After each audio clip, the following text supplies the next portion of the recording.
Ya, baik, kita lanjut pengertian lukisan dan gaya lukisan. Pengertian seni lukis. Ya, seni lukis merupakan cabang dari seni rupa yang cara pengungkapannya diwujudkan melalui karya dua dimensional. Ya, di mana unsur-unsur pokok dalam karya dua dimensional adalah garis dan warna. Nah, ini menurut Sudarso, ya. Melukis adalah kegiatan mengolah medium dua dimensi atau permukaan datar dari objek tiga dimensi untuk mendapat kesan tertentu, ya, dengan melibatkan ekspresi, emosi, dan gagasan pencipta secara penuh. Nah, sebuah lukisan harus dapat menerjemahkan apa yang ada dalam objek, tema, atau gagasan secara representatif. Nah, itu melukis. Seni lukis adalah sebuah pengembangan dari menggambar, ya. Biasanya memiliki keunikan atau ciri khas sendiri. Ya, ciri khas ini didasarkan pada tema, corak, atau gaya teknik serta bahan dan bentuk karya seni tersebut. Nah, itu pengertian dari seni lukis. Ya, adapun aliran gaya lukisan. Nah, aliran gaya lukisan ini terbagi ke dalam beberapa bagian, ya. Seperti yang dibicarakan di atas tentang lukisan, sebuah lukisan memiliki ciri khas, tema, dan teknik yang disebut gaya atau aliran. Nah, berdasarkan cara pengungkapannya, aliran atau gaya lukisan dapat dibedakan menjadi 3, yaitu representatif, deformatif, dan non-representatif. Nah, berikut penjabaran aliran dan gaya lukisan serta tokoh-tokohnya. Nah, kita masuk ke yang pertama, representatif, ya. Aliran gaya lukisan representatif. Nah, pengertian representatif di sini adalah perwujudan gaya seni rupa menggunakan keadaan nyata pada kehidupan masyarakat dan gaya alam. Nah, gaya seni rupa yang termasuk dalam representatif itu terbagi dari yang pertama, naturalisme, yaitu aliran seni rupa yang menggambarkan penggambarannya itu alami atau sesuai dengan keadaan alam. Ya, melukisnya juga melukiskan segala sesuatu dengan alam nyata. Jadi sehingga perbandingan perspektif, tekstur, ataupun warna serta gelap terang dibuat dengan seteliti mungkin. Nah, penulis yang beraliran naturalisme antara lain, ya, seperti Basuki Abdullah Suryo Broto, Mas Pringadi, Wakidi, Claude Rubens, Constable, dan lain-lain. Nah, itu contoh gaya naturalisme. Nah, ini contoh gaya lukisan naturalisme. Ini koleksi karya Indra Rukmana. Nah, kita masuk ke aliran bagian dari aliran realisme, ya, masih representatif, yaitu aliran yang memandang dunia ini tanpa ilusi, ya, apa adanya tanpa menambah atau mengurangi objek penggambarannya sesuai dengan kenyataan hidup.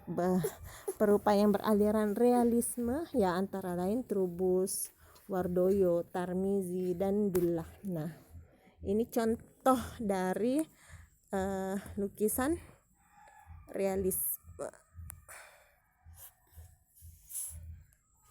Nah, kemudian kita masuk ke aliran representatif bagian romantisme, yaitu aliran seni rupa yang lebih bersifat imajiner. Aliran ini melukiskan cerita-cerita yang romantis, peristiwa yang dahsyat, atau kejadian yang dramatis. Ya, pelukis yang bergaya romantisme tersebut antara lain Raden Saleh, Francisco Goya, dan Turner. Nah, ini dia lukisan dari penangkapan pangeran di Diponegoro oleh karya Raden Saleh. Nah, itu tadi aliran deformatif. Nah, sekarang kita masuk ke aliran deformatif, aliran gaya lukisan deformatif bagian B. Nah, pengertian deformatif di sini adalah perubahan bentuk dari aslinya sehingga menghasilkan bentuk baru namun tidak meninggalkan bentuk dasar aslinya. Ya, aliran seni lukis yang tergolong dalam gaya deformatif ini antara lain adalah ekspresionisme, ya, yaitu aliran seni rupa yang penggambarannya sesuai dengan keadaan jiwa sang perupa yang spontan pada saat melihat objek karyanya. Nah, perupa yang menggunakan aliran ini antara lain Vincent van Gogh dan Affandi. Ini contoh dari ekspresionisme. Nah, ini lukisan bergaya ekspresionis. Kita masuk ke aliran gaya impresionisme, yaitu aliran seni rupa yang penggambarannya sesuai dengan kesan saat objek tersebut dilukis. Perupa yang termasuk dalam aliran ini antara lain Claude Monet, Georges Seurat, Paul Cézanne, Paul Gauguin, and S. Sujono. Ya. Kemudian aliran surrealisme, yaitu aliran seni rupa ya kebanyakan menyerupai bentuk-bentuk yang sering di dalam mimpi. Ya, pelukis berusaha mengabaikan bentuk secara keseluruhan, kemudian mengolah sedemikian rupa bagian tertentu dari objek untuk menghasilkan kesan tertentu tanpa harus mengerti bentuk aslinya. Perupa yang beraliran ini antara lain Salvador Dali. Nah, ini aliran surrealisme. Silakan diperhatikan lukisannya. Ya, lukisan bergaya surrealisme. Aneh.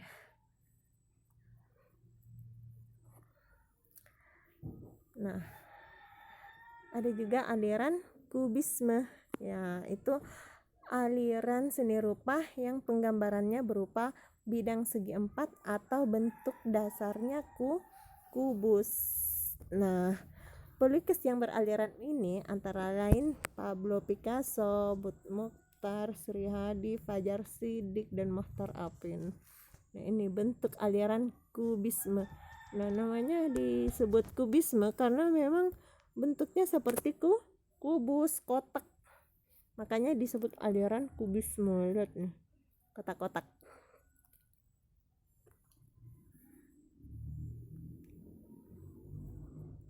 Nah, kita masuk ke aliran non-representatif. Nah, non-representatif adalah suatu bentuk yang sulit untuk dikenal. Bentuk dasar dari gaya ini sudah meninggalkan bentuk aslinya dan pada prinsipnya lebih menekankan pada unsur-unsur formal, ya, struktur, unsur rupa, dan prinsip estetik. Gaya seni lukis non-representatif berupa susunan garis, bentuk, bidang, dan warna yang terbebas dari bentuk alam. Nah, gaya ini memandang bahwa ekspresi jiwa tidak dapat dihubungkan dengan objek apapun. Gaya ini menonjolkan bidang yang diisi oleh warna dan dipilah dengan garis-garis tegas. Gaya ini dipelopori oleh Amriyah, ya, Fajar Siddiq, Bat Mohtar, dan Sadali. Nah, ini lukisan dari Bat Mohtar. Nih, tanpa warna, tanpa bentuk, ya. Nah, lukisan gaya non representatif karya Buh Mohtar. Ya, kita sampai di sini dulu. Jika ada yang ditanyakan silahkan di grup, ya. Assalamualaikum warahmatullahi wabarakatuh.